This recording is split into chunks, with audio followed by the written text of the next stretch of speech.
Hello বন্ধুরা, জয় নীলা চ্যানেলের নতুন আরও একটা ভিডিওতে তোমাদের সকলকে অনেক অনেক স্বাগত। সবাই কেমন আছো? আশা করি সবাই ভালো আছো, আর তোমাদের ভালোবাসায় আমিও খুব ভালো আছি। আজকে আমরা কোথাও যাওয়ার ছিলাম না, কারণ প্রতিদিনই একটু না একটু বাইরে ঘুরতে যাওয়া হচ্ছে। আর বাড়িতে এসে পুচকির আর পড়াশোনা হচ্ছে না, ও টায়ার্ড হয়ে পড়ছে, আর বাড়িতে এসে খাওয়া দাওয়া করে ঘুম। তাই জন্য আজকে ভাবছিলাম যে আজকে বাড়িতেই থাকবো আর সন্ধ্যাবেলাটা ওকে পড়াবো ভালো করে। কিন্তু বিকেল হলো আর আমার শাশুড়ি মা চলে আসলো বলতে যে বাইরে নাকি যেতে হবে, মানে দোকানে যাবে একটু। কারণ শাশুড়ি মা একটা শাড়ি কিনেছে আর সেইটাও তো ভালো লাগছে না, তাই জন্য ওইটা চেঞ্জ করতে যাবে।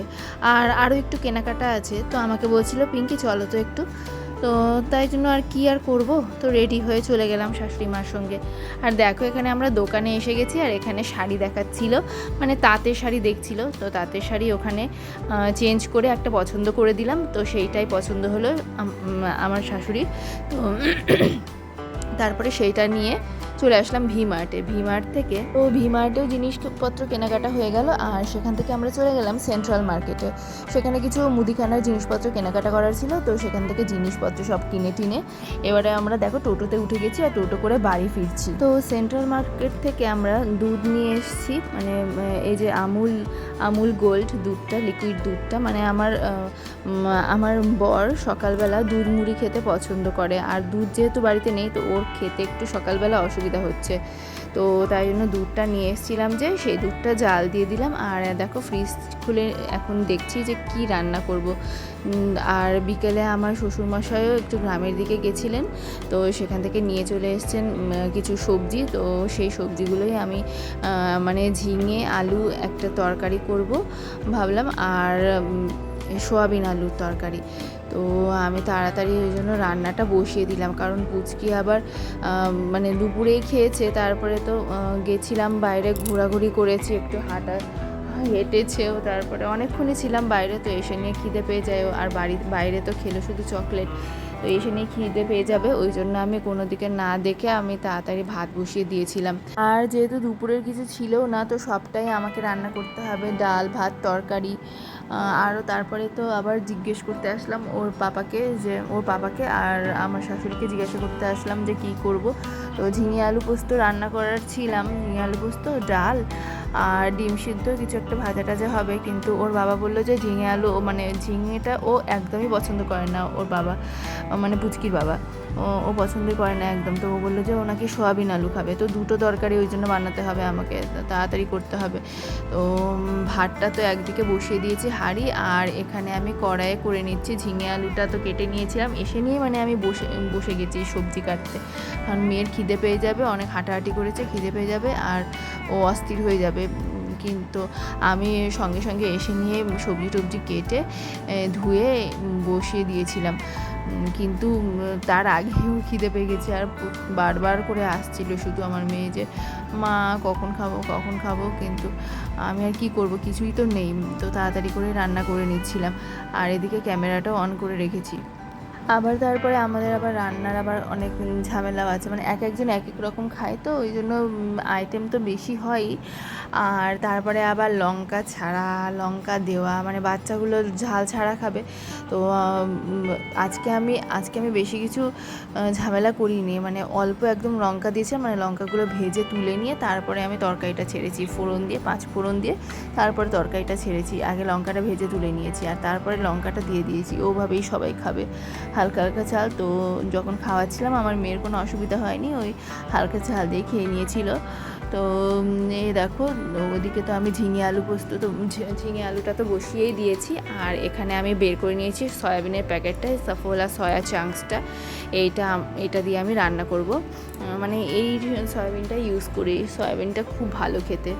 তো আমি বাটিতে নিয়ে নিয়েছি ওই সয়াবিনটা, আর জলও নিয়ে নিয়েছি, মানে এদিকে তরকারিটা বা ভাতটা কোনো একটা জিনিস হয়ে গেলে ওটা নামিয়ে তারপরে ওই সয়াবিনটা বসিয়ে দেবো, একটু ফুটে গেলেই নামিয়ে নেব, তাহলে সয়াবিনটা নরম হবে। আর মানে ঠান্ডা জলে এমনি ভিজিয়ে রাখলে না কিছু কিছু সয়াবিন আছে ওই রকম যে শক্ত শক্ত হয়ে থেকে যায়, তেমন নরম হয় না। তো ওই জন্য আমি একটু মানে গরম জলে ফুটিয়েই নিই।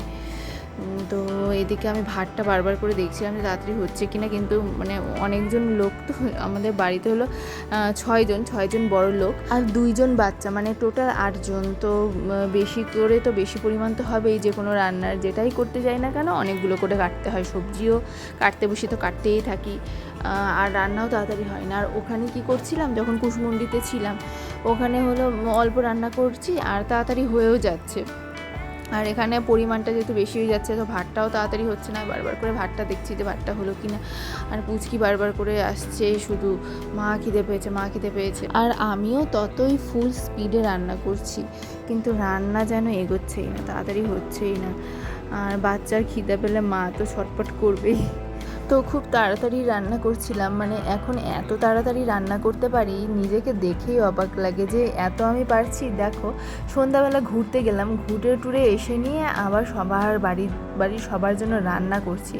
মানে নিজেই নিজেকে বিশ্বাস হচ্ছে না। আগে যে মেয়েটা নিজে এক গ্লাস জল নিয়েও খেত না, সবসময় খাওয়ার এগিয়ে দিতে হতো, তারপরে খেত। মানে খেতামই না ঠিক মতো, এত কম খেতাম সবসময়। মানে মা পেছন খাওয়া নিয়ে ঘুরতো বিয়ের আগে পর্যন্ত।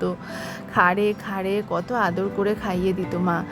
আর এখন সে মেয়েটাই বাড়ির সবার জন্য রান্না করছে। মানে শ্বশুরবাড়িতে এসে একটা মেয়ে এত কিছু শিখে যায়, মানে এত জীবনটা চেঞ্জ হয়ে যায় একটা মেয়ের, সত্যি ভাবলেই অবাক লাগে। আমার তো নিজেকে দেখে বিশ্বাস হয় না যে এত কিছুই আমি শিখে গেছি। মেয়েরা সত্যি জলের মতো, যেই পাত্রে রাখে সেই পাত্রের আকারই ধারণ করে। একটা মেয়ে এমন কিছু কাজ নাই যে পারে না।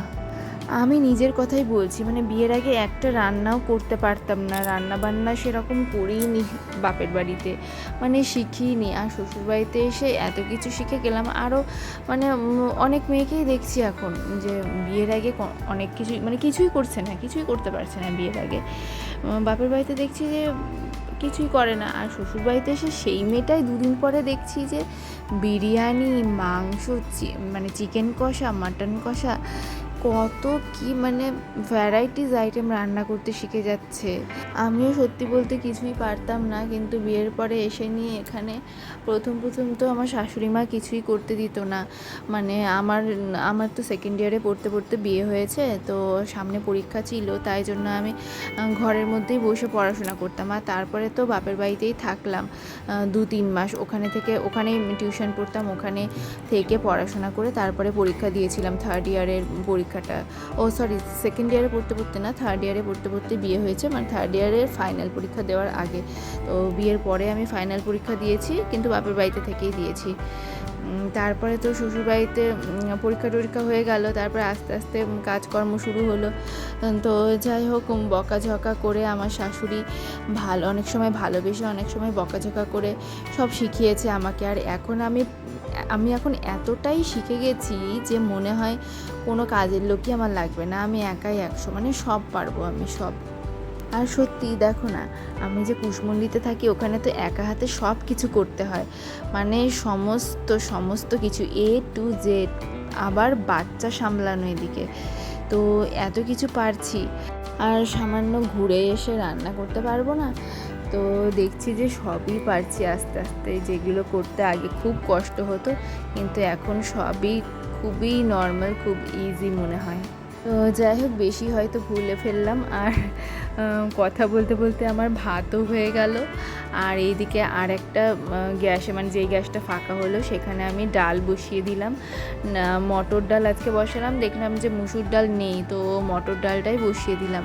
আর পাশের গ্যাসে তো ঝিঙে আলুটা হচ্ছে। ঝিঙে আলুটা হতে দেখছি যে মানে সবগুলো ঝিঙে আমি কেটে দিয়েছি, অনেকগুলো ছিল, কিন্তু সেই তরকারিটা একদম কমে গেল।